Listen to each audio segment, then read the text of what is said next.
Is there such a thing as a good war?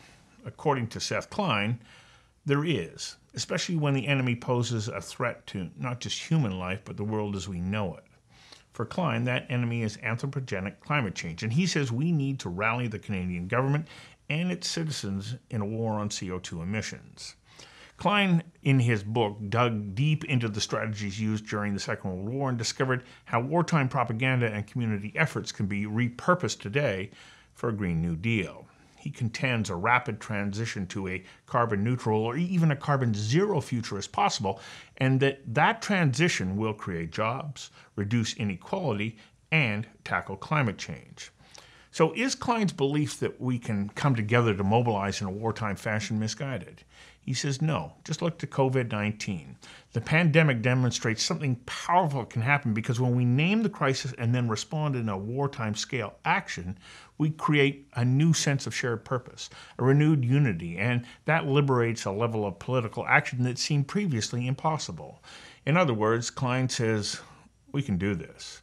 I invited Seth Klein, the author of A Good War, to join me for a conversation that matters about why it's time to mobilize the intellectual, financial, and natural resources of this country to defeat climate change. Conversations That Matter is a partner program of the Center for Dialogue at Simon Fraser University. The production of this program is made possible thanks to the following and viewers like you. Please become a patron at conversationsthatmatter.tv. Seth Klein, welcome. You've got your book there, A Good War. Yeah. It's an interesting title because you're using the word war, which basically says there's an enemy and we have to defeat them. What's the enemy and why is it that we have to escalate the level of discourse to that of being on a wartime footing? Yeah. Well, so the book is about mobilizing for the climate emergency, and it invokes this wartime frame and says we need to go on to a wartime footing. I should say I'm a very unlikely guy to have written a war story like this. I know, because you're a pacifist. Well, I've never called myself a pacifist, but when I was a kid, I certainly cut my political teeth in the peace movement in the 80s, and I am, in fact, the child of war resistors during Vietnam. My parents came, that's why I'm Canadian. My parents came in the late 60s pregnant with me. And here you are writing a and book now that has the word war in it. That's right. And so there's a couple of reasons. One is, and I should say too, when I originally set out to write the book, it was to tackle what do we do about this gap between what the science says we have to do on climate and what our politics seems prepared to entertain. And I was only going to have a chapter on the Second World War because I had long been intrigued by the Second World War as this example of when we very quickly retooled the whole economy. Because I found it hopeful, right? Like a lot of us wonder, can we really do this in time? And really our World War II story says, actually, yeah, we can, because we've done it twice. We had to mobilize up war production and then convert back to peacetime, all in the space of 6 years. But as I delved more and more into that research, I kept seeing more and more parallels and then decided to structure the whole book around lessons from the Second World War. But the main reason I'm invoking this is because what we're doing now isn't working. We've been at this for a few decades now with different governments saying it's time to tackle climate, and all we have managed to do is basically flatline our emissions as a country. We have not bent the curve. Okay. And so we've run out the clock on incremental debates that have been distracting. And I'm saying we need to shift gears and adopt a wartime mindset to actually do this at the scale and speed we need to do it. So how do we do that? Well, this is where I found all of this inspiration in our World War story. So on the economic front, first of all, it's remarkable to me, once I started to dig in, that the speed and scope of what we did as a country and actually what we specifically did here in British Columbia. I mean, we in those 6 years, from a base of almost nothing, right? There's almost no military production in Canada before World War II. We produce about 750 ships, about 350 of them right here in our own province, where it seems we can't even build one of our own ferries anymore. 16,000 military aircraft, producing the fourth largest air force in the world. 800,000 military vehicles, more than Germany, Italy, and Japan combined. So how did we do that? Well, I became quite fascinated by this guy, C.D. Howe. who was the minister in the King government who oversaw all of this. Not a lefty, by the way.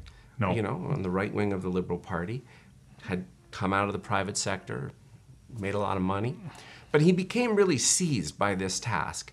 So he was happy to give lots of contracts to the private sector, but I describe him as an engineer in a hurry, and he was an engineer by training.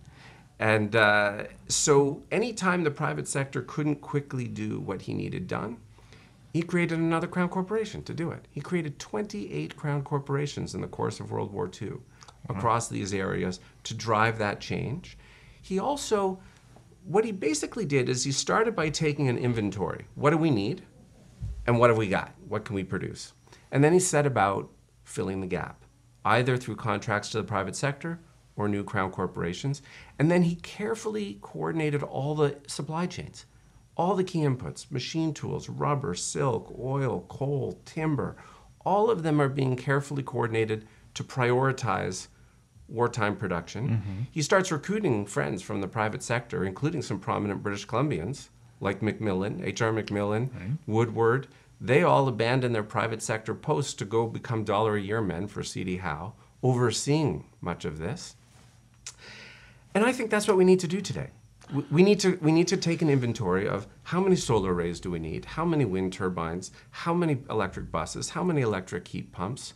What's the new generation crown corporations we should be establishing to expedite doing that at scale and deploying it at scale to actually decarbonize and electrify in the short window of time that we have? Okay, so what is the biggest obstacle to being able to create that collective effort? Because when we take a look at the Second World War, we had known enemies. Germany, Japan. And so we could all agree that that was the enemy. We could, except we didn't. Here's one of the interesting things. You know, I, like myself included, before I set out on this little journey, I think we look back in the rearview mirror and we assume, you know, September 39, Canada declares war, everyone's ready to rally, everyone understood the threat to be clear and present, except that's not true. That I agree with you. It's not true. It's not true. The country was quite divided on these things. It was not a country that was keen to go to war. It wasn't a government. Especially in Quebec. Especially in Quebec. Yeah. But King himself didn't want to do this right up until the 11th hour. This is Roosevelt didn't want to go to war either. Yeah, he was nudging the United States too, but they didn't want to go. Well, and we went 2 years before they did. Yeah. Right? It took time to move U.S. public opinion, and unlike for us, it ultimately took an attack on their soil. Yes.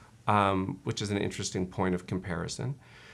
My point is, something happened, some combination of leadership, because it took leadership, and circumstance, to ultimately get a public truly mobilized.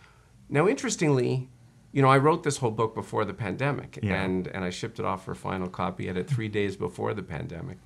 And I thought we needed an historic reminder of how quickly we're capable of pivoting, and here we all are, right? Well, you got it. Well, so I think parts of it were pretty prescient. It's kind of I wrote a new epilogue in the book for COVID, and otherwise didn't touch the body of the book. Well, and you've noted that you're going to continue to update your blog on I've been doing that online on my website. So it's always, you know, your question is, how does it happen? You know, so it takes leadership finally getting it. But at least we've now all gotten a taste in this pandemic. Yes, this is what it looks and sounds and feels like when a government actually treats an emergency as an emergency. And it makes for such a stark contrast with the lackadaisical approach both our federal and provincial governments have taken on climate. Okay, so why is it that people have embraced the emergency that is COVID-19? We're still in this tug of war between different camps around climate. Yeah. And until you get to that critical point, do you think that we can actually mobilize the government and then individuals to take on these tasks? Well, we will. The question is, will it come in time? I mean, the curse of the climate crisis is that relative to COVID and relative to the war, it moves in slower motion. Yes. And that's a challenge. In both COVID and the war, you know, there are these instances where something clicks for the public, right? So in the war, it's the fall of France in June of 1940, right? That changes the popular zeitgeist about just how serious this is. With COVID, I don't know, maybe it was the cancellation of the NBA season. That's what I remember. Suddenly people were like, what, the NBA's canceled? This is serious. But right away, too, our governments, to their credit, have shown leadership on COVID, right?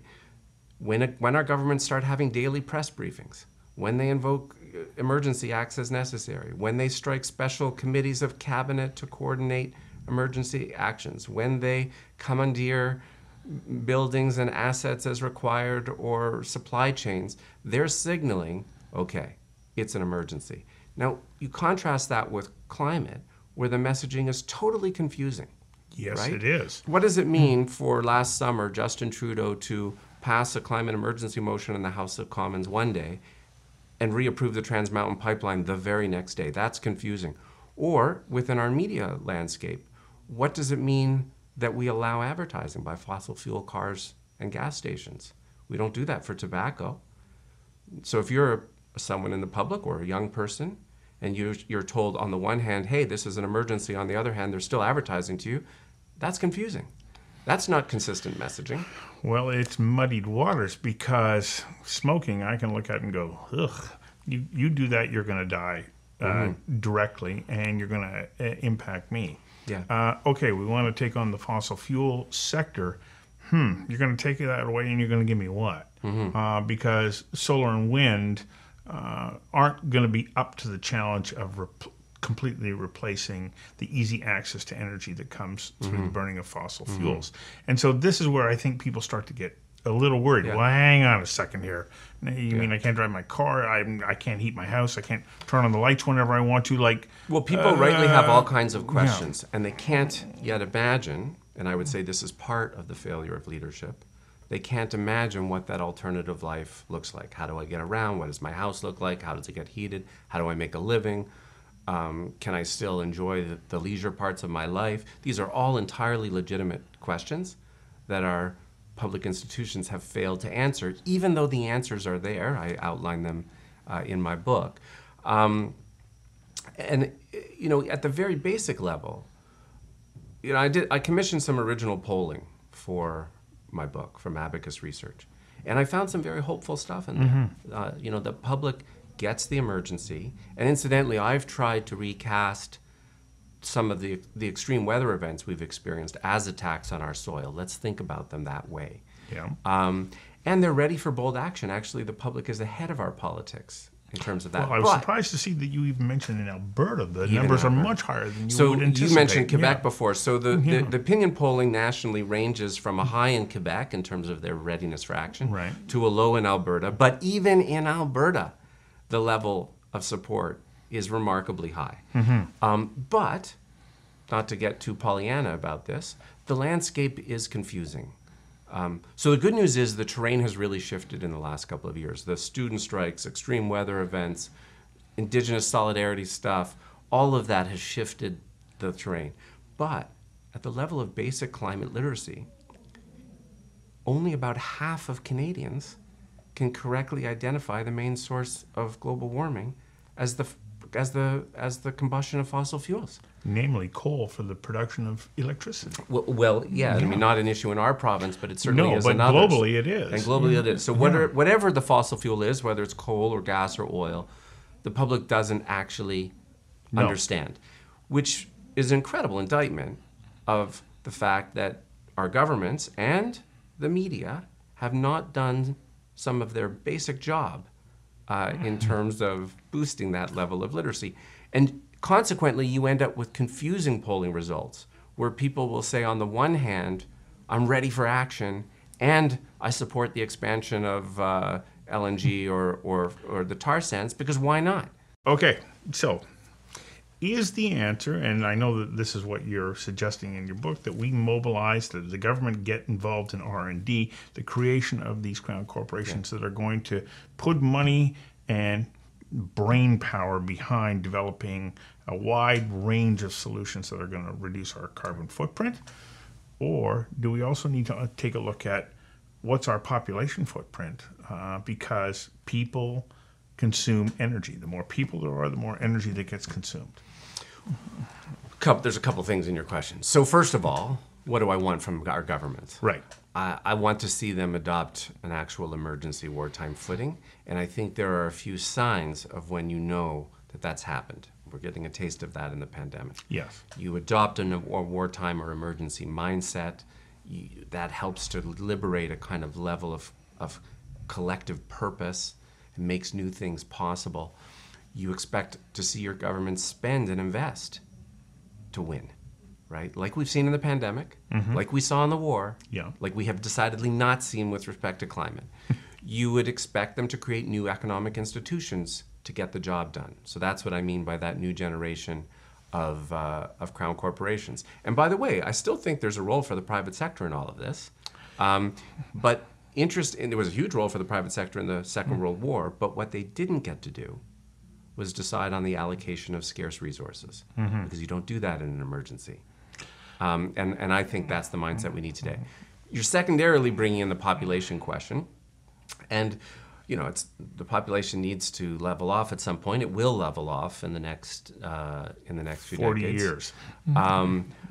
But here's the thing. I'm more interested in the issue of the distribution of income, because what we know is that the wealthiest 10% globally are responsible for, by far and away, the majority of GHG emissions. Yes. And in our own country, the wealthiest 20% of Canadians have about double the emissions of the poorest 20% of Canadians. Right. And the higher you go up the income ladder, the greater your runaway emissions. Yeah. So what I'm actually saying in the book is part of the climate mobilization is also tackling inequality for two reasons, actually.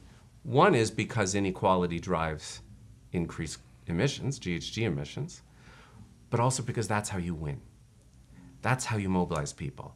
That is one of the key lessons from the Second World War, is that inequality itself is toxic to social solidarity and society-wide mobilization. If you're asking people to truly rally in common cause, people need to know that everyone's in and everyone's doing their part. In the First World War, there had been rampant profiteering. It had undermined social solidarity and undermined recruitment, actually, forced conscription onto the table. Kind of like we've seen in this pandemic, where despite, we're all in this together, just a couple of weeks ago, my former colleagues at the Canadian Centre for Policy Alternatives published a little paper that the wealthiest 20 Canadians had increased their cumulative wealth by $37 billion since the start of the pandemic. Wow. Now that was illegal in the Second World War. The King government brought in an excess profits tax. He brought in increases, both the individual taxes and the corporate tax rate went from 18 to 40%, because that's how you signal to the population, okay, we're all in. And on the flip side, our two first major social programs came in the war. Unemployment insurance, 1940.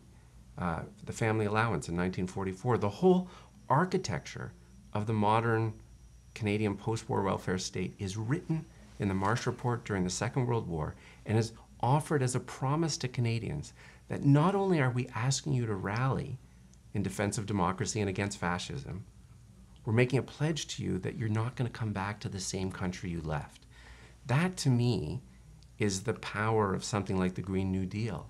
It's not just about decarbonizing everything and electrifying everything.